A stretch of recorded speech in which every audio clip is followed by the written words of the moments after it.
Chapter admission of a new partner में ये type 3 है, revaluation of assets and liabilities के बारे में. An account is open at the time of reconstruction of partnership, whether it's a case of admission, retirement or death. Revaluation account, revaluation account में assets और liabilities की value का revaluation करके जो difference amount आती है, मींस इंक्रीज और decrease in the value of assets and liabilities, it is to be shown and revaluation profit loss is to be computed and that profit loss is to be distributed among partners, old partners in old profit sharing ratio. तो इसके ऊपर ये पूरा type 3 है जिसके अंदर necessary entry समझते हैं पहले. Left part is for increase in profit for the firm and right hand side part is decrease in profit for the firm. हमें खास समझना है, हमारे सामने जो सेंटेंस फॉर्मेशन होंगे एसेट लायबिलिटी के रिवैल्यूएशन के लिए, उसमें कीवर्ड से बाय एंड टू.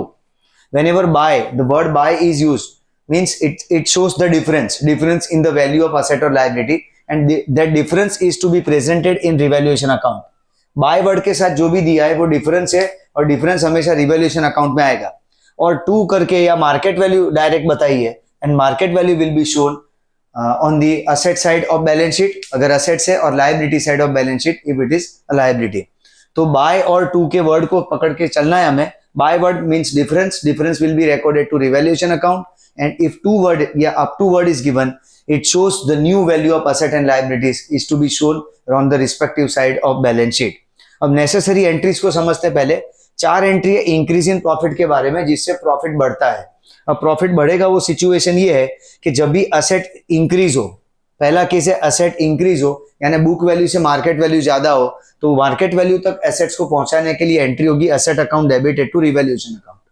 तो this is first case of increase in profit is increase in asset. Second is decrease in liability. अगर liability की वैल्यू कम हो रही है, डिक्रीज हो रही है किसी भी रीजन से, वो भी फर्म के लिए बेनिफिशियल है. इसके लिए एंट्री होगी liability account debited to revaluation account. अगर हमारे पास कोई अनरिकॉर्डेड एसेट है, रिकंस्ट्रक्शन के वक्त हमें कोई ऐसी एसेट पता चलती है जो बुक में शोन नहीं है, रिकॉर्डेड नहीं है. रिकॉर्डेड नहीं होने का रीजन ये हो सकता है कि पास्ट में वो एसेट पहले रिकॉर्डेड था, फिर straight line method of depreciation से धीरे धीरे उसकी वैल्यू जीरो हो गई, और वापस से अब उस एसेट को ब्रॉट बैक करना है बुक्स ऑफ अकाउंट में. तो वैसी अनरिकॉर्डेड एसेट हो, कोई प्रीपेड एक्सपेंस हो या एक्रूड इनकम हो, तो ये तीनों जो एक्सीडेंटल गेन है उनको डेबिट करके क्रेडिट करना है रिवैल्यूएशन अकाउंट. और चौथा केस है, रीजन है decrease in the amount of provision.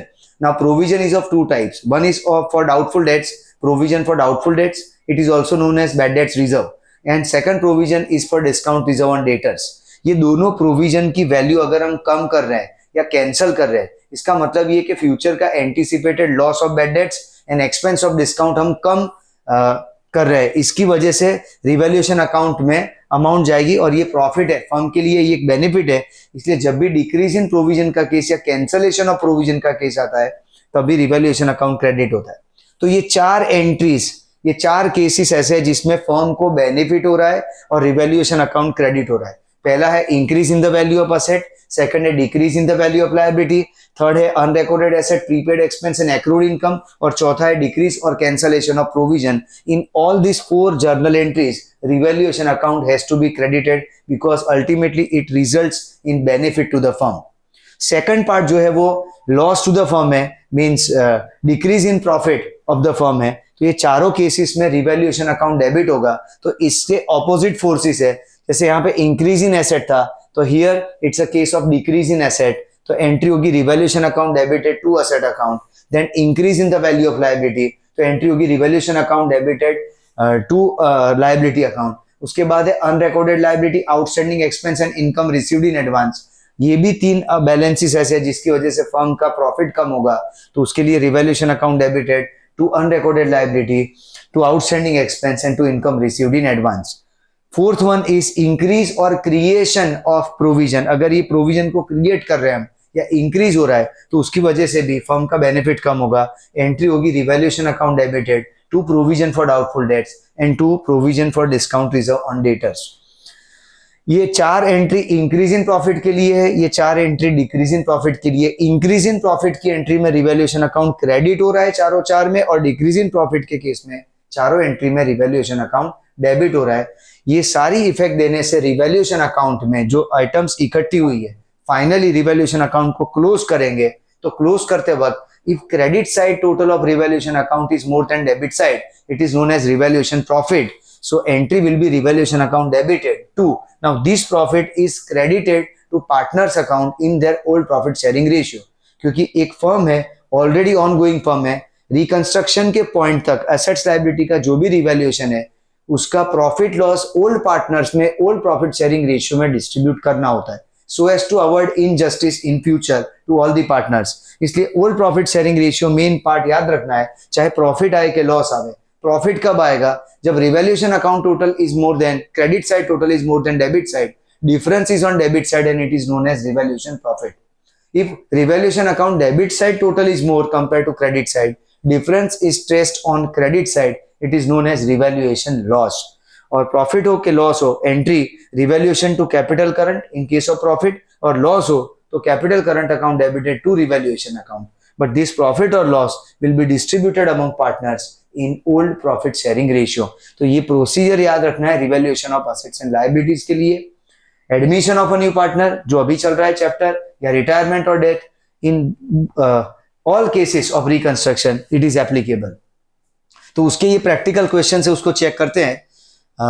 Machine is reduce bye 16,000 बोला गया है, बिल्डिंग इज एप्रिशिएटेड बाय 40,000. एक एसेट कम हो रहा है इसलिए रिवैल्यूएशन टू असेट, एसेट कम होने की वजह से 16,000, एंड बिल्डिंग एप्रिशिएट इंक्रीज हो रहा है इसलिए इंक्रीज इन एसेट के हिसाब से building account debited to revaluation account 40,000. Next case में बोला गया कि provision for doubtful debts is to be provided at 5% and debtors value is 80,000. 80,000 का 5% है 4,000. 4,000 प्रोविजन क्रिएट करना है, तो क्रिएट करने के लिए है revaluation account debited to provision for doubtful debts 4,000. Third adjustment में provision for warranty claim is increase by 12,000. यानी कोई भी एक्सीडेंटल लायबिलिटी, अनरिकॉर्डेड लायबिलिटी को जब भी क्रिएट करना पड़े तो revaluation to that liability, to that rule revaluation account debited to provision for claim 12,000. तो इस तरह से ये एंट्रीज पास करनी है. नेक्स्ट केस में फर्स्ट में बोला गया कि अनरिकॉर्डेड इन्वेस्टमेंट है 20,000 का, यानी ये अनरिकॉर्डेड एसेट का केस हुआ, तो अनरिकॉर्डेड एसेट और investment account debited to revaluation account. फिर बोला गया कि unrecorded liability for towards supplier से 5,000, तो उसके लिए अनरिकॉर्डेड लायबिलिटी का केस है revaluation to unrecorded liability, and this liability is towards creditor, तो entry will be revaluation to creditors 5,000. In third transaction, rupees 1,600 now not to be paid to creditors, means it shows reduction in the value of creditors. It is benefit to the firm, so a decrease in liability, and entry will be creditors to revaluation 1,600 rupees. Next case में there are two partners R and S, 3:2 is their old profit sharing ratio. New ratio of RS and R1 because R1 is admitted is 3:2:1.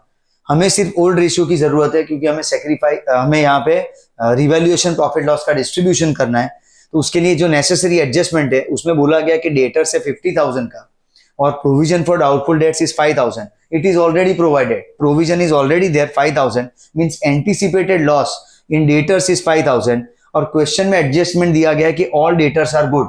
All debtors are good जब भी दिया जाए इसका दूसरा meaning होता है कि provision for doubtful debts is now not required, उसकी अब कोई जरूरत नहीं है. It means that provision is to be return back, उसको क्लोज कर देना है.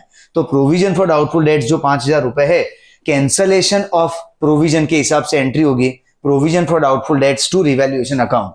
तो यहाँ पे एंट्री आएगी provision for doubtful debts to revaluation account, जिससे रिवैल्यूएशन अकाउंट में 5,000 रुपए का बेनिफिट आ रहा है, तो उसको डिस्ट्रीब्यूट करने के लिए जो प्रॉफिट की एंट्री है रिवैल्यूएशन टू कैपिटल अकाउंट, तो revaluation account debited to R capital to S capital 3,000 and 2,000. हमने अब तक के सम में रिवैल्यूएशन अकाउंट क्लोज इसलिए नहीं किया था क्योंकि हमारे पास नेम ऑफ पार्टनर्स नहीं थे, प्रॉफिट शेयरिंग रेशियो की कोई इंफॉर्मेशन नहीं थी.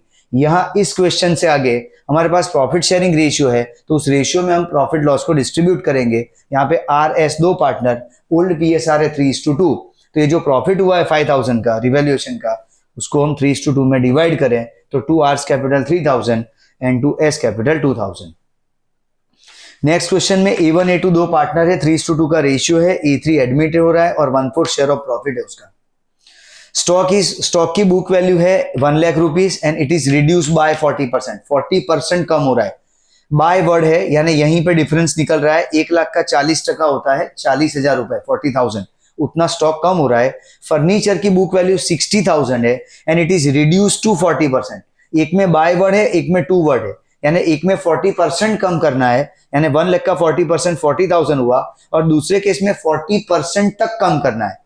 तो 100 की वैल्यू को अगर हम 40% तक ले जाए तो 60% कम करना पड़ेगा उसके अंदर।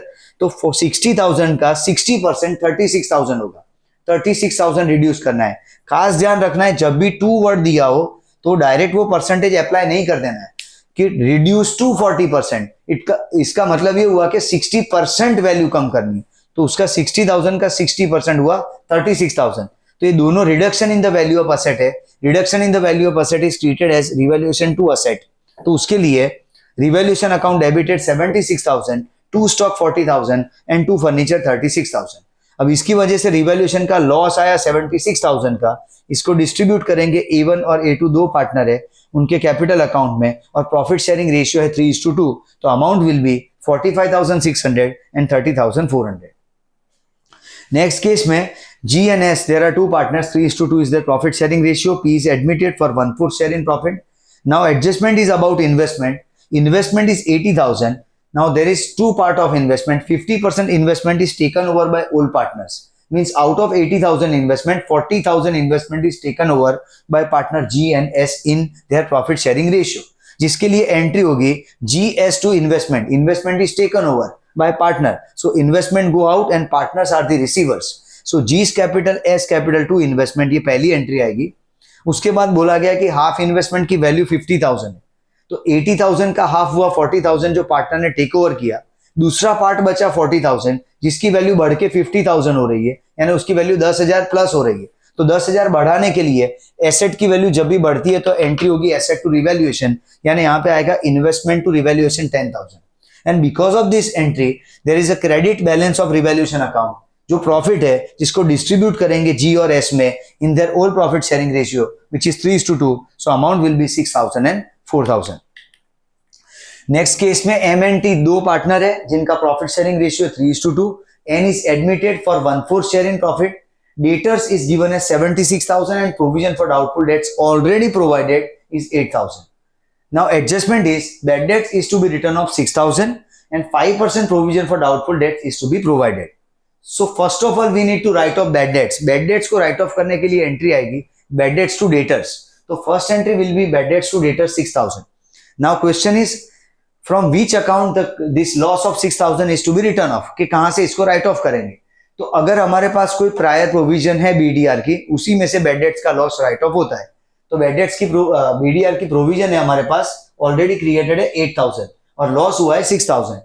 तो हम यहाँ पे provision for doubtful debts to bad debts 6,000 से एंट्री पास करेंगे।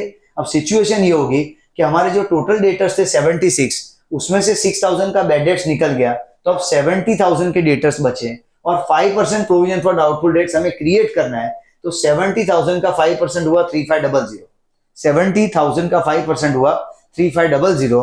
क्वेश्चन ये आता है कि हम कितनी अमाउंट का प्रोविजन अब क्रिएट करेंगे। तो उसके लिए वर्किंग नोट समझना है। ऑलरेडी प्रोविजन हमारे पास 8,000 का था, उसमें से 6,000 का लॉस हमने राइट ऑफ किया, यानी प्रोविजन का एग्जिस्टिंग बैलेंस अवेलेबल बैलेंस अब 2,000 है और प्रोविजन को 3,500 तक ले जाना है।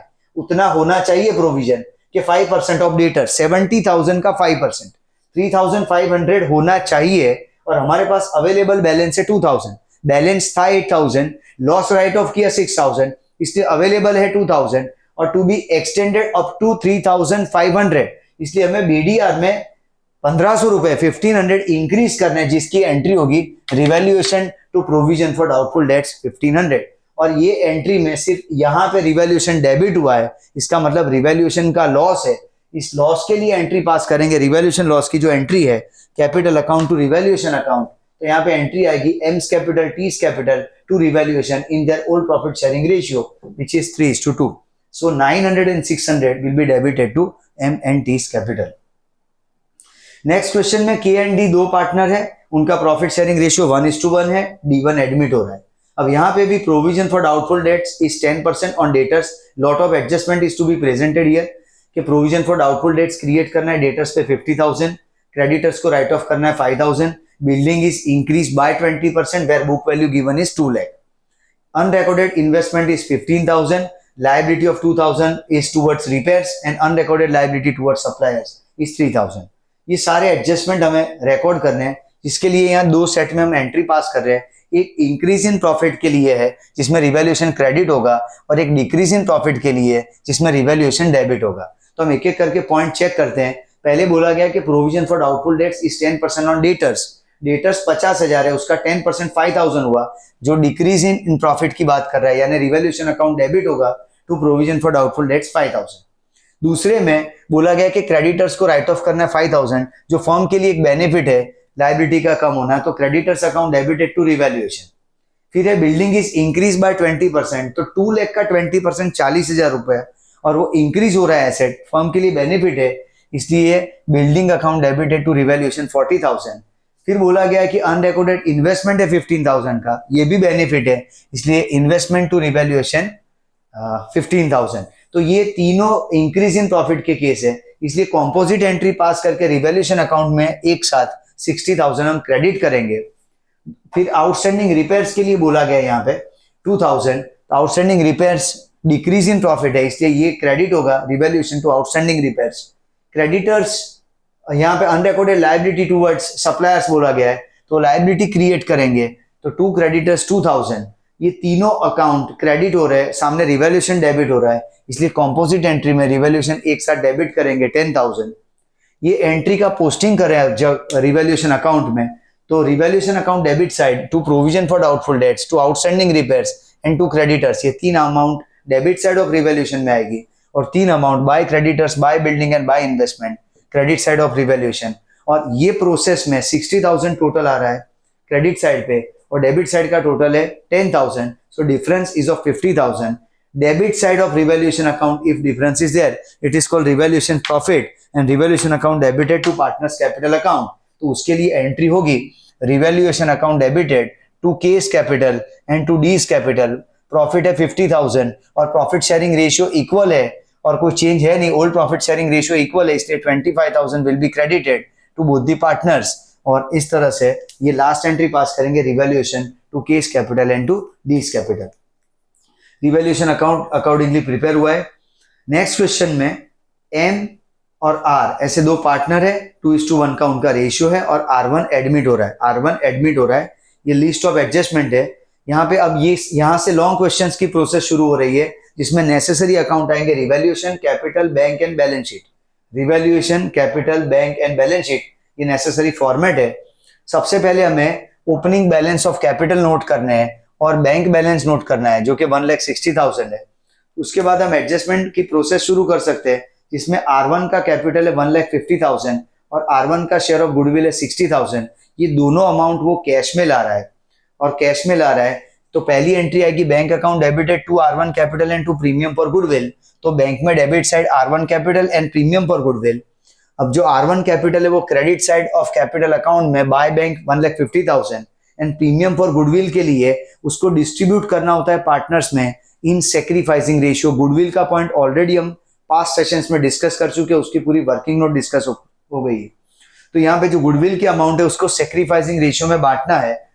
क्वेश्चन में ओल्ड पीएसआर दिया गया है 2:1, और बोला गया कि PSR of old partners will not change, तो चेंज नहीं होगा। अगर ये नहीं बोला होता तो भी हम मानते कि वो रेशियो चेंज नहीं हो रहा है, क्योंकि टोटल प्रॉफिट 1 में से न्यू पार्टनर का शेयर माइनस करने के बाद जो भी बचता है रिमेनिंग प्रॉफिट, उसको हमेशा ओल्ड पार्टनर्स में in absence of information old ratio के हिसाब से बांटा जाता है। इसलिए उनका इंटरनल प्रपोर्शन जो ओल्ड में होता है वैसा ही न्यू में होता है, इसलिए सेक्रीफाइसिंग रेशियो भी ऑटोमेटिकली ओल्ड रेशियो के अकॉर्डिंग ही सेट होता है। इसलिए ये इंफॉर्मेशन नहीं दे रहे हैं अगर क्वेश्चन में एक्सप्रेसिवली, तो भी मतलब यही है कि remaining profit will be shared between old partners as per old profit sharing ratio. So sacrificing ratio is also as per old profit sharing ratio.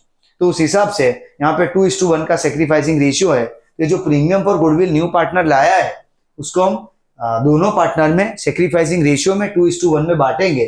तो 2M's capital 40,000 and 2R's capital 20,000, तो उसके हिसाब से यहाँ पे इफेक्ट आएगी by premium for goodwill 40,000 and 20,000। अब ये जो गुडविल उनको मिली उसमें से 50% उन्होंने विड्रॉ कर लिया है, तो 40-20 का 50% 20 और 10,000 हुआ, उन्होंने विड्रॉ किया है।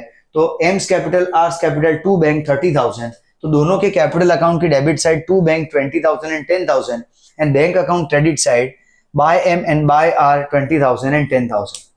आफ्टर दैट बाकी के जो एडजस्टमेंट है वो रिवैल्यूएशन के हैं, जिसमें सबसे पहले प्रोविजन फॉर 15,000 फॉर क्लेम, तो revaluation account debit side to claim 15,000 and balance sheet liability side provision for claim 15,000। फिर बोला गया कि electricity bill of ₹3,000 is outstanding, तो डेबिट साइड रिवैल्यूएशन में आउटस्टैंडिंग इलेक्ट्रिसिटी और लायबिलिटी साइड आउटस्टैंडिंग इलेक्ट्रिसिटी, क्योंकि unrecorded liability है। Stock is reduce to 2,30,000, stock की जो बुक वैल्यू है वो 2,50,000 है, वो 2,30,000 तक कम करनी है, यानी 20,000 रुपए कम होंगे। तो एक इफेक्ट एसेट साइड पे स्टॉक में से रिडक्शन, और दूसरा debit side of revaluation to stock 20,000। Furniture is reduce by 10,000, तो फर्नीचर में से 10,000 रुपए माइनस करेंगे, आउटर कॉलम अमाउंट आएगी 20,000 और that 10,000 will be debited to revaluation account to furniture. Provision for doubtful debts is to be provided at 5%, debtors की value है 1,50,000, उसका 5% 7,500 माइनस करके आउटर कॉलम 1,42,500, तो ये 7,500 भी debit side of revaluation account will be shown. तो ये यहाँ पे जो 5 एंट्री हुई है उसमें से पहली 2 अनरिकॉर्डेड लायबिलिटी की है, फिर रिडक्शन इन एसेट की और फिर क्रिएशन ऑफ प्रोविजन की है। इस तरह से पांचों आइटम रिवैल्यूएशन अकाउंट में डेबिट होगा। इसके लिए अगर कॉम्पोजिट एंट्री करनी है तो revaluation account debited to claim 15,000, to outstanding expense 3,000, to stock 20,000, to furniture 10,000 and to provision for doubtful debts 7,500। इस तरह से एंट्री हम कॉम्पोजिट एंट्री रिवैल्यूएशन के लिए एक साथ कर सकते हैं। फिर बोला गया कि land and building is appreciated by 20%, तो वो क्रेडिट साइड ऑफ रिवैल्यूएशन में आएगा, increase in the value of asset है और उसकी इफेक्ट से लैंड एंड बिल्डिंग में 60,000 प्लस करके आउटर कॉलम आएगा 3,60,000। दूसरा बोला गया कि क्रेडिटर्स की वैल्यू में 12,000 अब पे नहीं करना है, reduction in the value of creditors, तो क्रेडिटर्स में से माइनस होंगे 12,000, आउटर कॉलम अमाउंट आएगी 3,88,000 और ये 12,000 भी credit side of revaluation account by creditors 12,000। अगर इसके लिए भी कंपोजिट एंट्री करनी है तो एंट्री होगी land and building account debited, creditors account debited to revaluation 60,000, 12,000 and total is 72,000। उसके बाद रिवैल्यूएशन अकाउंट को क्लोज करना है, credit side total is more than debit side, so difference is on debit side, again it's a revaluation profit, तो उसके लिए entry करनी है revaluation account debited to M's capital to R's capital in their old profit sharing ratio. Old profit sharing ratio में ही revaluation profit loss को बांटना है। Old PSR है एम और आर का 2:1, तो 2:1 में दोनों में डिस्ट्रीब्यूट करेंगे 16,500 को, एम के लिए 11,000 और आर के लिए 5,500, जिसको यहां से हम क्रेडिट करेंगे रिवैल्यूएशन कैपिटल अकाउंट की क्रेडिट साइड पे। तो रिवैल्यूएशन में टू कैपिटल और कैपिटल में बाय रिवैल्यूएशन, पार्टनर की अमाउंट है 11,000 and 5,500। After that capital account को हमें क्लोज करना है, तो तीनों पार्टनर का बैलेंस आएंगे 3,31,000, 2,15,500 एंड 1,50,000, जिसको सीधा बैलेंस शीट में हम शो करेंगे। तो बैलेंस शीट में कैपिटल का टोटल आएगा 6,96,500। बैंक के सारे ट्रांजेक्शन रिकॉर्ड करने के बाद उसका बैलेंस एक्सट्रैक्ट होगा 3,50,000 and it is shown on the asset side of balance sheet along with other assets and liabilities, जिसमें कोई चेंज नहीं है, जस्ट लाइक बिल्स रिसीवेबल। तो ये आइटम ऐसी है कि जिसमें कोई ऑल्ट्रेशन नहीं है, इसको स्ट्रेट वे प्रेजेंट करेंगे। कोई भी लॉन्ग क्वेश्चन हो उसमें एसेट्स लायबिलिटी जो अनऑल्टर्ड है, जिसमें कोई चेंजेस नहीं है, उसको स्ट्रेट वे यहाँ प्रेजेंट करना है। जैसे यहाँ बिल्स रिसीवेबल है, एम्प्लॉयज प्रोविडेंट फंड है, तो ऐसी आइटम को डायरेक्टली शो करेंगे। And finally balance sheet total is computed at 11,42,500. Thank you.